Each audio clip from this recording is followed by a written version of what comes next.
ரோமர்கள் நிருபம் 11ஆம் அதிகாரம் 8வது வசனத்துல, கனநித்திரையின் ஆவியையும் காணாதிருக்கிற கண்களையும் கேளாதிருக்கிற காதுகளையும் தேவன் அவர்களுக்கு கொடுத்தார் என்று எழுதியிருக்கிறபடி ஆயிற்று. யாரை பத்தி இந்த இடத்துல சொல்லப்பட்டிருக்கிறது அப்படின்னு கேட்டீங்கன்னா, இஸ்ரவேல் ஜனங்களை குறித்து ஆண்டவர் சொல்லுகிறார்.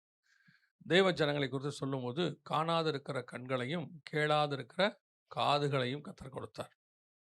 கேளாதிருக்கிற காதுகள், ஆண்டவர் எந்த காதுகளை குறித்து பேசுகிறார் என்று சொல்லி நாம் பார்க்க வேண்டும். இப்போ ஆண்டவர் மனுஷனை படைக்கும்போது காது இல்லாமல் யாரையும் படைக்கிறது இல்லை. ஒரு சிலருக்கு அது குறைபாடாக இருக்கிறது.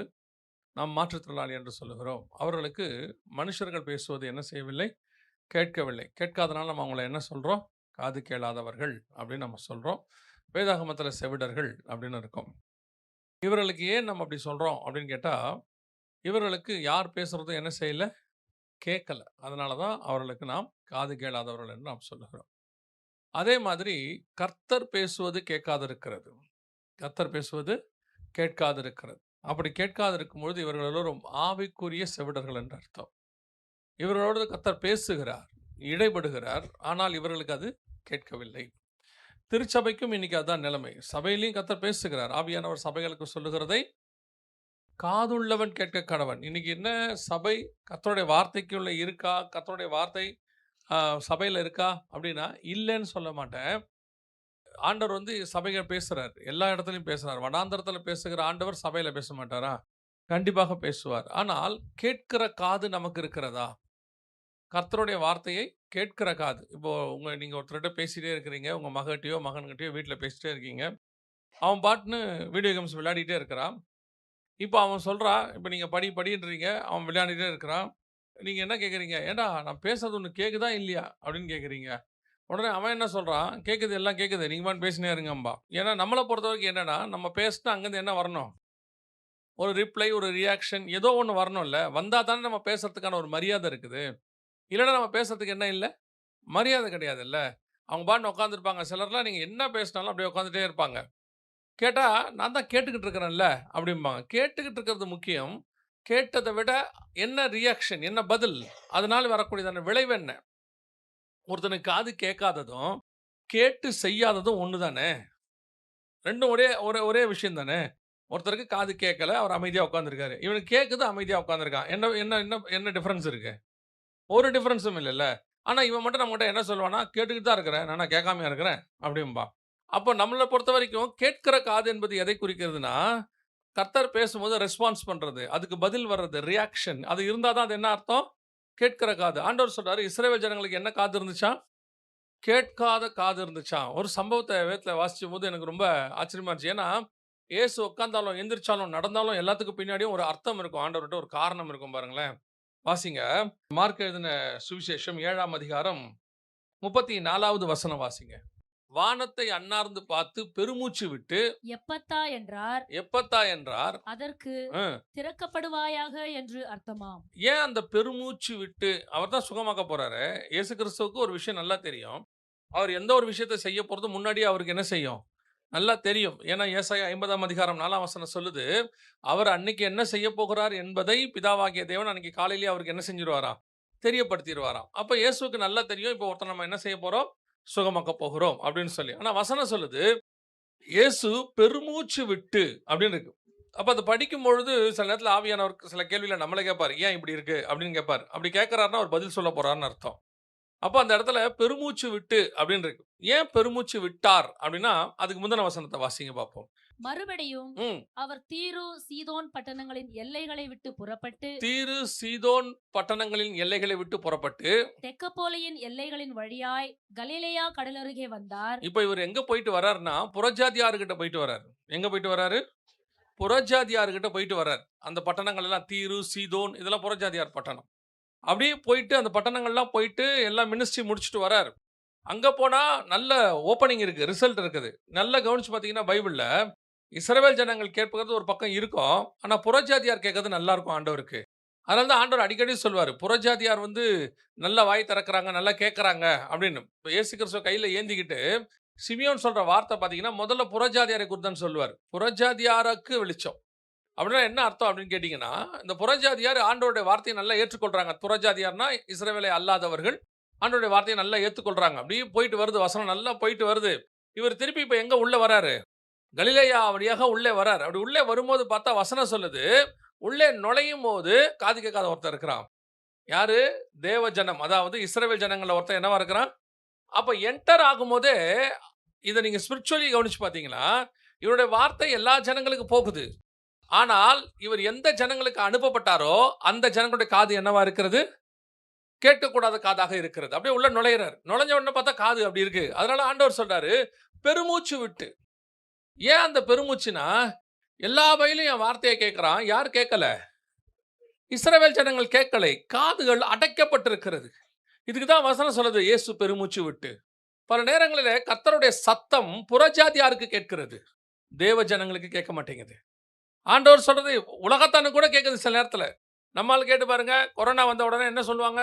இல்லை, நம்ம கேர்ஃபுல்லாக இருக்கணுங்க, நம்ம ஹேண்ட் வாஷ் வாங்கணுங்க, மாஸ்க் போடணுங்க. அப்போ கூட தேவ பயம் அவனுக்கு வரவே வராது. கர்த்தருடைய வார்த்தை வரும்பொழுது சொந்த ஜனங்களை பார்க்கலாம் புறச்சாதியாருக்கு நல்லா ரீச் ஆகுது. ஆனால் சொந்த ஜனம் எப்படி இருக்கிறது? காது அடைக்கப்பட்டிருக்கிறது. ஆண்டவர் சொல்றார், கேட்காத காதுகளை கர்த்தர் அவர்களுக்கு கொடுத்தார். இன்னைக்கு அதுதான் நிலைமை. சபையிலையும் இதே நல்லா இருக்கு. ஆவியானவர் ஏன் அந்த வார்த்தையை பர்டிகுலரா ஆவியானவர் சொல்றாருன்னா, ஆவியானவர் சபைகளுக்கு சொல்லுகிறதை ஏன் அப்ப சபையில எல்லாருக்கும் காது இல்லையான்னா, காது இருக்கு, கேட்கிற காது இல்ல. என்ன பேசினாலும் காது அடைக்கப்பட்டிருக்கு. இல்லை, சில நேரத்தில் நமக்கு எப்படி தோணும், எல்லாம் ஒரு ஊழியக்காரர் நல்ல பிரசங்கம் பண்ணி எல்லாம் பண்ணி ஒரு 15 வருஷம் கழிச்சு சபையில் ஒரு வளர்ச்சி இல்லைன்னா, சபை அந்த இடத்துக்கு போகவில்லை என்றால், இன்னைக்கு அதான் நிலைமை. அது காரணம் என்னன்னா, கேட்கக்கூடாத காதுகள் இங்கே வந்துருச்சு. ஆண்டவர் சொன்னாலும், ஏன்னா ஒரு காலகட்டத்துக்கு பிறகு என்ன ஆகும்னு கேட்டிங்கன்னா, நமக்கு வந்து அது ரொட்டீன் ஆகிடும் பாருங்க. இதுதான் இன்னைக்கு சபையினுடைய நிலைமை. சபையில் உட்கார்ந்துருக்கிறோம், கேட்குறோம், கேட்கிற காது இருக்கிறதா? கர்த்தருடைய வார்த்தை கடந்து வர அளவுக்கு காதை நம்ம திறந்து கொடுத்துருக்குறோமா? அதுக்கு என்ன காரணம்னா, நமக்கு அப்படியே ரொட்டீன் ஆயிடுச்சு, பழகிருச்சு. அப்படியே உட்காந்து சிலருக்கு அந்த வசனம் உள்ளே போக மாட்டேங்குது.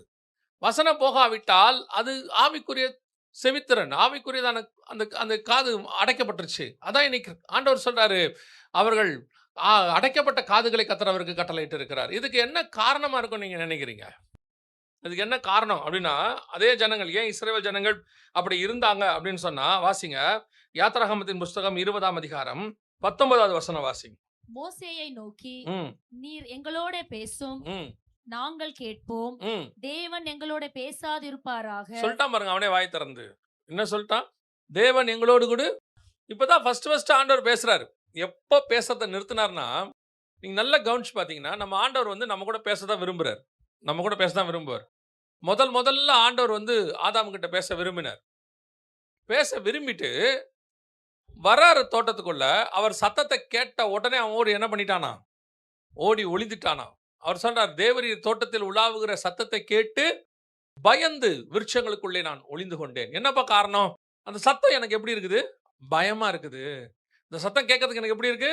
ரொம்ப பயமா இருக்கு. அதனால எனக்கு அந்த சத்தம் வேண்டாம். இப்போ இதே சம்பவம் தான் கிட்டத்தட்ட ஒரு 2000 வருஷம் கழிச்சு நடக்குது. இப்போ மோசே வழியாக கர்த்தர் பேசுறாரு. அந்த காட்சி பயங்கர ஜைஜாண்டிக்கா இருக்கு. இடி மின்னல் எல்லாம் வருது. அப்படி மலையில வந்து ஆண்டவர் இறங்குறாரு. இப்போ கூட கர்த்தருக்கு என்ன ஆசை?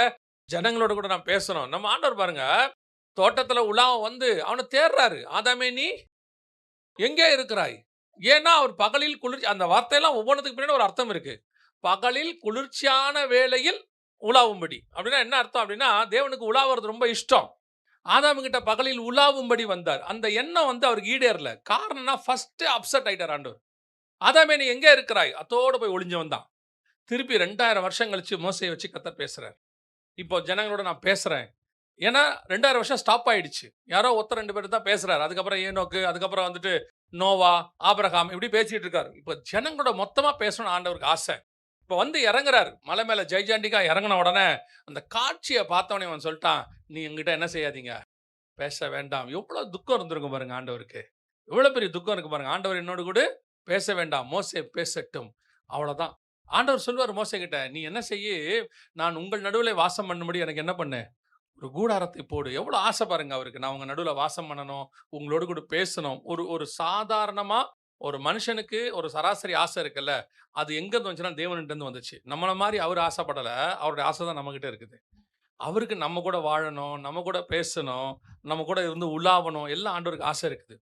7 விதமா கர்த்தர் ஆசைப்படுவார். நம்ம கூட பைபிள்ல பார்த்தீங்கன்னா, உலாவுதல் இருக்கும், பேசுதல் இருக்கும், தங்குதல் இருக்கும். இந்த மாதிரி ஒரு 7 இருக்கும். இது எல்லாத்தையும் மனுஷன் கொஞ்சம் கொஞ்சமா ஆண்டவரை விரட்டிட்டான். அப்படியே கொஞ்சம் கொஞ்சமா விரட்டியாச்சு. அதுல ஒண்ணு தான் கர்த்தரை பேச வேணாம்னு சொன்னது. அன்னையோட கர்த்தர் பேசுறதை நிறுத்திட்டார். அப்படியே ஸ்டாப் ஆயிடுச்சு. இப்போ யோசிச்சு பாருங்க, கர்த்தர் பேச வேண்டாம்னு சொல்லியாச்சுன்னா, ஆட்டோமேட்டிக்கா அவன் யாருடைய வார்த்தைக்கு தான் செவிசாய்க்க போறான்? மோசேயின் வார்த்தைக்கு தான் செவிசாய்க்க போறான். எது சொன்னாலும் மோசே சொன்னா அவன் என்ன பண்ணுவான்? நம்ப போறான். மோசே சொன்னா செய்வான். இப்ப கர்த்தருக்கு வேற வழியே இல்ல. யார் தான் மீடியேட்டர் இப்ப? மோசே தான் மீடியேட்டர். இந்த பழக்கம் இன்னைக்கும் சபைக்குள் இருக்கிறது. இன்னைக்கு இந்த சபை பழக்கம் யாருக்கு இருக்கு? சபைக்குள்ள இருக்கு. சபை இருக்குதே, இது ஆவியானவர் பேசுகிற இடம். இப்போ ஊழியக்காரர் வழியாக, சபையின் தூதன் வழியாக பைபிள் சொல்லுது. எபேசு சபையின் தூதனுக்கு நீ எழுத வேண்டியது என்னவெனில், ஆவியானவர் சபைகளுக்கு சொல்லுகிறதை காதுள்ளவன். அப்ப அந்த தூதன் வழியாக, நம்முடைய ஊழியக்காரர் வழியாக ஆண்டவர் என்ன பண்ணுவாரு? பேசுவார். அப்படி பேசும்பொழுது, கர்த்தருடைய சத்தம் நமக்கு வரும்பொழுது, நம்ம என்ன பண்ணிடுறோம்னு கேட்டீங்கன்னா, பல நேரத்துல கர்த்தர் பேச வேண்டாம்னு சொல்லிடுறோம். இப்ப நீங்க நினைப்பீங்க, கர்த்தர் பேச வேண்டாம் நான் எப்பங்க சொன்னேன்? நான் அந்த மாதிரி சொல்லவே இல்லையே அப்படின்னா, இந்த ஜனங்கள் நேரடியா சொன்னாங்க, கர்த்தர் பேச வேண்டாம், மோசே பேசட்டும்னு. நீங்க கர்த்தர் பேச வேண்டாம்னு சொல்லல. ஆனா நீங்க ஒரு ஆளை பிடிச்சு வச்சிருப்பீங்க அதுக்கு. நீங்க என்ன பண்ணிருப்பீங்க? ஒரு ஆளை பிடிச்சிருப்பீங்க. நீங்க என்ன பண்ணுவீங்கன்னா, அவர் சொன்னா சரி, அந்த தீர்க்கதரிசி சொன்னா சரி, இவர் நமக்கு வந்து ஜெபம் பண்ணி சொன்னார்னா சரி. அப்படி நீங்க ஒரு மீடியேட்டரை ஃபிக்ஸ் பண்றீங்கல்ல, அதுதான் கர்த்தருக்கு பிடிக்காத ஒரு விஷயம். கர்த்தர் என்ன செய்ய விரும்புகிறார்னா, உங்களோடு கூட தான் பேச விரும்புகிறார். ஒவ்வொரு விஷயத்திலும் கர்த்தர் உங்களோடு கூட பேச விரும்புகிறார். இப்ப நீங்க கேட்பீங்க, கர்த்தர் என் கூடலாம் பேசுவாரான்னு? கண்டிப்பாக கர்த்தர் உங்களோடு கூட பேசுவார். உலகத்திலேயே பேசுகிற தேவன் ஒருத்தர் இருக்கிறார்னா, அது மனுஷன் கூட பேசுற தேவன் நம்முடைய தேவன் மட்டும்தான். அதான் அழகா சரவணராஜன் பாட்டு பாடுவாங்க, பேசாத கல்லோ மரமோ அல்ல நம்முடைய ஆண்டவர் யாரு? பேசுகிற தேவன். அப்போ ஆண்டவர் உங்ககிட்ட பேச வந்து சபையில வரும்போது, உங்கள் காதுகள் செவி கொடுத்தால்தான் கர்த்தருடைய சத்தம் வரும். நீங்க ஆட்டோமேட்டிக்கா என்ன வாக்கிறீங்கன்னு கேட்டீங்கன்னா, எப்படியாவது ஏதாவது ஒரு மீடியேட்டர் உள்ள கொண்டாந்துடுறீங்க. ஒரு ஊழியத்தையோ, ஊழியக்காரனையோ அதை உள்ள கொண்டு வந்தா அவர் சொல்லட்டும், அவர் பார்க்கட்டும். நான் இப்பவும் சொல்றேன், ஒரு ஊழியக்காரங்கிட்ட கன்ஃபர்மேஷனுக்கு போறது தப்பு கிடையாது. கன்ஃபர்மேஷனுக்கு போறது தப்பு இல்லை. இப்போ உதாரணமா ஆண்டவர் யோசுவா பார்த்து சொல்றார், பலம் கொண்டு திடமனதாய் இரு, பயப்படாதே, நான் மோசே கூட இருக்கிறது போல உன்னோடு கூட இருக்கிறேன். சொல்ல சொல்ல ஆனா யோசுவாக்கு என்ன இருக்குது? ஒரு பயம் இருக்குது. எப்படி என்ன நடக்குமோ, ஏது நடக்குமோன்னு. கடைசியா என்ன பண்ணுவார்? அதே 1ஆம் அதிகாரத்துல ஜனங்களை வச்சு கர்த்தர் பேசுவார். ஜனங்க சொல்லுவாங்க யோசுவா பார்த்து, பயப்படாத, நீர் மட்டும் பலம் கொண்டு திடமனதாய் இரு. அப்ப இது ஒரு கன்ஃபர்மேஷன். கர்த்தர் இவங்கிட்ட சொன்னதையும் ஜனங்க இவங்கிட்ட சொல்லும்போது இவனுக்கு என்ன வருது? ஒரு கன்ஃபர்மேஷன். ஆமா, கர்த்தர் சொல்லியிருக்கிறாரு. ஏன்னா இது ரெண்டும் ஒரே வார்த்தையா இருக்கு. இப்ப பாருங்க, ரெபெக்கால வந்துட்டு பெண்ணு பார்க்க போறாங்க. போய் ரெபெக்கால பார்க்க போல போறாங்க, ரெபெக்கால பார்த்து கூட்டிட்டு வருவாங்க. சரி, இப்ப இந்த ரெபெக்கால் தான் ஈசாக்குக்கு என்பதை ஆபிரகாம் எப்படி கன்ஃபார்ம் பண்ணுவாரு? நான் கேட்கறது உங்களுக்கு புரியுதா? இப்போ அந்த ஊழியக்காரர் போறாரு, ஊழியக்காரர் வந்து கன்ஃபார்ம் பண்றாரு. என்ன கன்ஃபார்ம் பண்றாருன்னா, நான் போவேன், எனக்கு வந்து என்ன செய்யணும்? அந்த இடத்துல எனக்கு அந்த பெண்ணை நீங்க காட்டுங்க. அதுக்கு இவர் வந்து ஒரு கிரைட்டீரியா வைக்கிறார். என்னன்னா, துறவுல இறங்கணும், தண்ணி ஊற்றணும், எனக்கும் ஊற்றணும், ஒட்டகத்துக்கும் ஊற்றணும். இப்போ இவருக்கு கன்ஃபர்மேஷன் இருக்கு. யாருக்கு? இந்த ஊழியக்காரருக்கு கன்ஃபர்மேஷன் இருக்கு. இது கர்த்தர் சொன்ன பிள்ளை தான். இப்போ போய் ஆபிரகாம் கிட்ட கூட்டு போய் நிறுத்தணும். ஆபிரகாம் கேட்பார் போன உடனே, ஏன்பா இது வந்து நான் சொன்ன மாதிரி தேவசித்தத்தோட கொண்டாந்தேன். ஆமா, நான் தேவசித்தம் கொண்டாந்துறேன். எப்படி சொல்ற? நான் தண்ணி ஊற்றணும்னு நான் வந்து அந்த அம்மா தண்ணி ஊத்துச்சு, எனக்கு கன்ஃபார்ம் ஆயிடுச்சு அப்படின்னு உடனே ஆபிரகாம் நினைப்பார், ஏன்பா தண்ணி ஊற்றினா ஓகே, அது உனக்கு அடையாளம் ஓகே, எனக்கெல்லாம் கர்த்தர் பேசுவார்ப்பா, கர்த்தரே சொல்வார்ப்பா, அந்த மாதிரி ஏதாவது கன்ஃபர்மேஷன் இருக்கா அப்படின்னு உடனே ஒரு கன்ஃபர்மேஷன் அந்த இடத்துல இருக்கும். அழகா இருக்கும். என்னன்னா, ஆபிரகாம் பார்த்து கர்த்தர் ஒரு வார்த்தை சொல்லுவாரு. ஆதியாகமத்தின் புஸ்தகம் 22:17 வாசிங்க. அந்த வசனம் என்ன சொல்லுது பாருங்க, உன் சந்ததியார் தங்கள் பகைஞருடைய வாசல்களை சுதந்திரத்துக் கொள்வார்கள் என்று ஆசீர்வதித்தான். இல்லையா? இப்போ ஆதியாகமத்தின் புஸ்தகம் 24:60 வாசிங்க. ரெபெக்காளை வாழ்த்தி, எங்கள் சகோதரியே, நீ கோடா கோடியாய் பெருகுவாயாக, உன் சந்ததியார் தங்கள் பகைஞருடைய வாசல்களை சுதந்தரித்துக் கொள்வார்களாக என்று ஆசீர்வதித்தார்கள். இப்ப இந்த வார்த்தை 22:17 ஆபிரகாமுக்கு சொன்னது யாரு?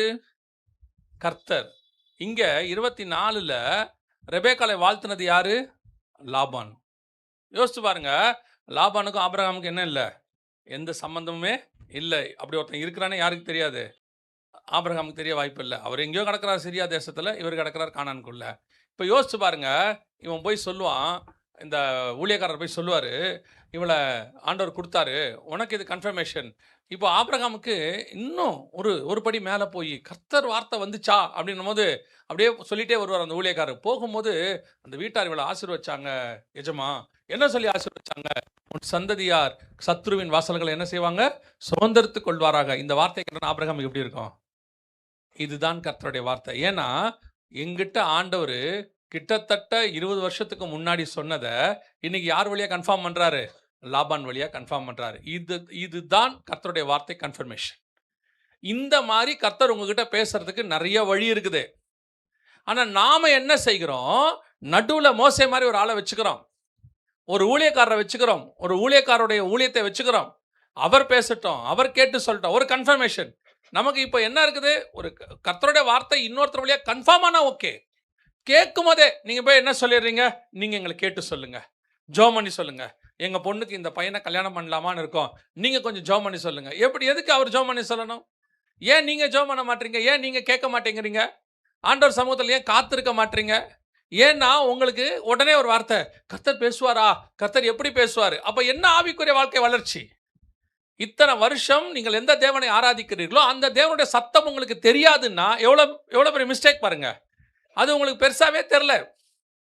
நான் ஆண்டவரோட சத்தத்தை கேட்டிருக்கிறீங்களா அப்படின்னா, ஆண்டவர் பேசுவாரா அப்படின்னு என்ன சிலர் கேட்பாங்க, உங்ககிட்ட ஆண்டவர் பேசி இருக்கிறாரா? எப்படி இந்த கேள்வி வருதுன்னே தெரியாது. ஒரு அப்பா தன் பிள்ளைகளோட பேசாம இருப்பாரா? ஒரு மணவாளன் தன் மணவாட்டியோட பேசாம இருப்பாரா? ஒரு சகோதரன் தன் சகோதரியோட கூட பேசாம இருப்பாரா? அவங்க சத்தம் தெரியாதா? ஃபோனில் எடுத்த உடனே நம்ம கேட்குறோம்ல, உங்கள் தங்கச்சி சத்தம், அக்கா சத்தம் உங்களுக்கு தெரியுதானே? அப்பா சத்தம், அம்மா சத்தம் தெரியுதானே? பிள்ளைகள் சத்தம் உங்களுக்கு தெரியுதானே? அப்போ தேவனுடைய சத்தமும் தெரியணும்ல. நமக்கு இன்னைக்கு அது ஏன் தெரிய மாட்டேங்குது அப்படின்னா, காதுகள் அடைக்கப்பட்டிருக்குது. நம்ம சத்தம் மனுஷன் சத்தத்தை மட்டும் செவிசாய்க்குது. மோசே பேசட்டும், கர்த்தர் பேச வேண்டாம். நிறைய நேரத்தில் இப்படி நீங்கள் சொல்றது மிஸ் ஆகும். மோசேவா இருந்தால் அது ஓகே, கரெக்டாக வந்து சொல்லிடுவான். மோசேவோட ஆசனத்தில் ஏலி வந்து உட்காந்தா என்ன ஆகும்? ஆண்டவர் சொல்றாரு, அவர்கள் மோசேயின் ஆசனத்தில் இருக்கிறார்கள், அவங்க சொல்றதை கேளுங்கன்றாரு. இப்போ மோசேயின் ஆசனத்தில் யார் வந்து உட்காந்துருக்கிறது? ஆரோனின் சந்ததியில் கடைசியாக யார் வர்றது? ஏலி வந்து உட்காந்துருக்கான். இப்போ ஏலி பாருங்க, அண்டாள் வந்து ஜெபம் பண்ணிட்டு இருக்கிறாங்க. அந்த அம்மா தன் இருதயத்தை ஊற்றி என்ன பண்ணுது? ஜெபம் பண்ணிட்டு இருக்கு. இந்த ஆள் நினச்சிக்கிட்டு அந்த அம்மா குடிச்சிட்டு பேசிக்கிட்டு இருக்குன்ட்டான். ஏன்னா இவன் வாய் பார்க்குற ஊழியக்காரன், மனசை பார்க்குறவன் கிடையாது. அப்படியே பார்த்துட்டே இருக்கான்.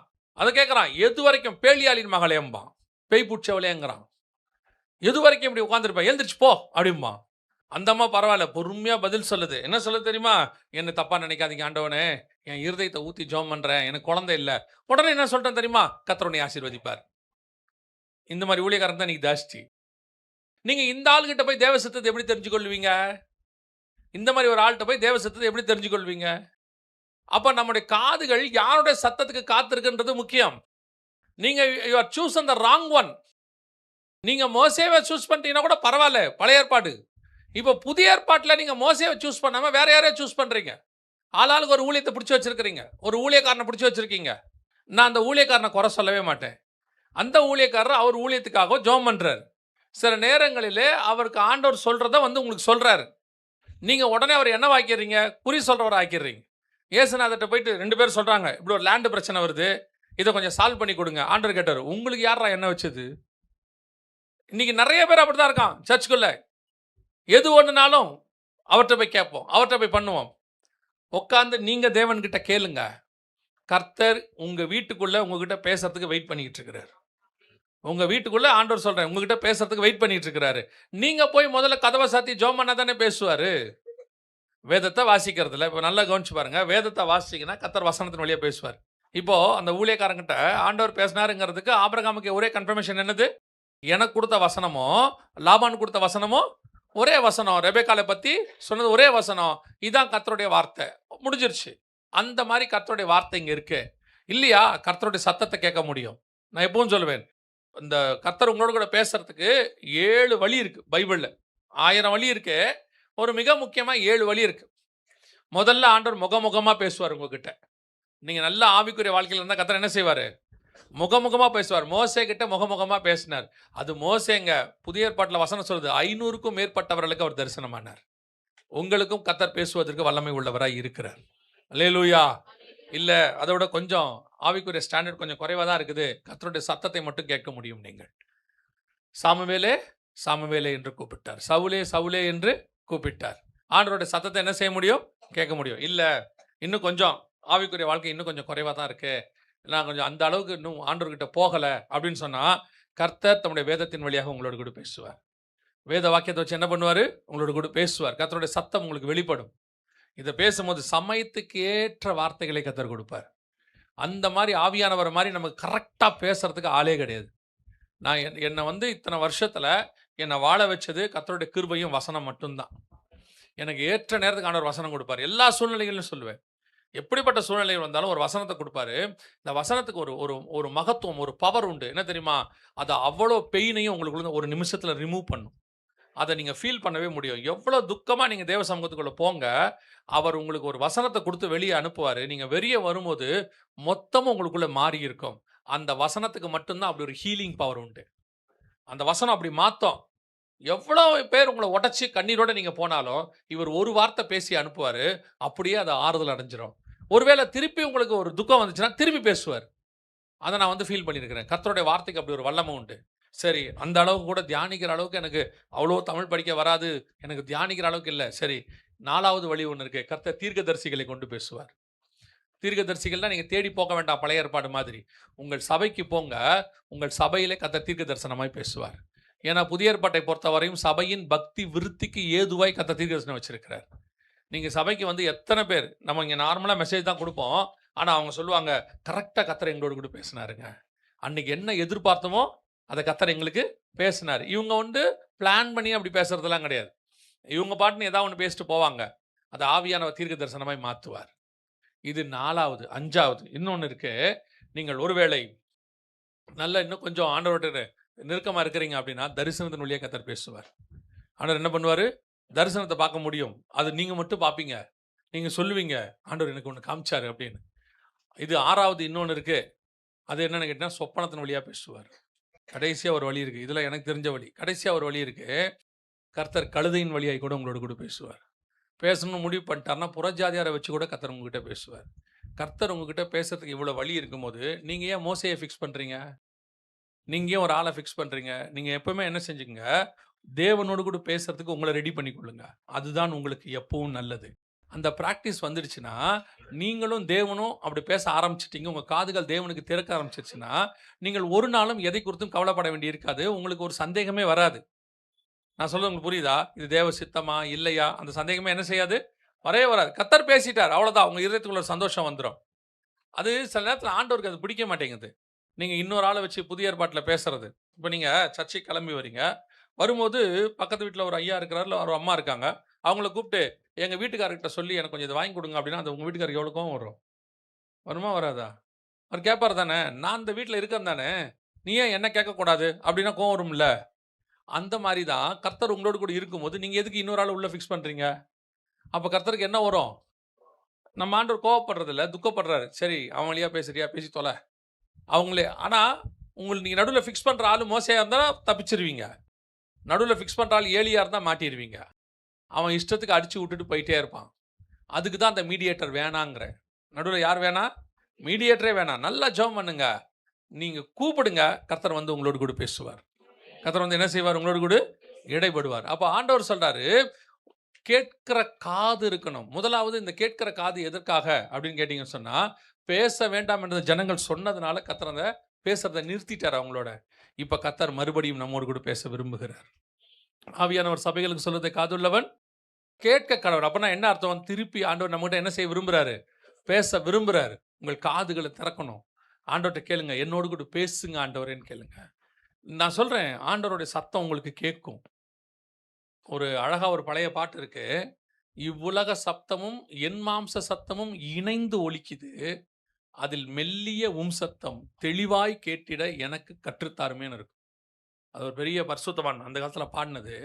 அதில் இருக்கும், இவ்வுலக சத்தமும் என் மாம்ச சத்தமும் சேர்ந்து ஒலிக்குதான். இந்த உலகத்தில் உள்ள சவுண்டு ப்ளஸ் எனக்குள்ளே இருக்கிற மாம்சம் எல்லாம் சேர்ந்து என்ன செய்யுது?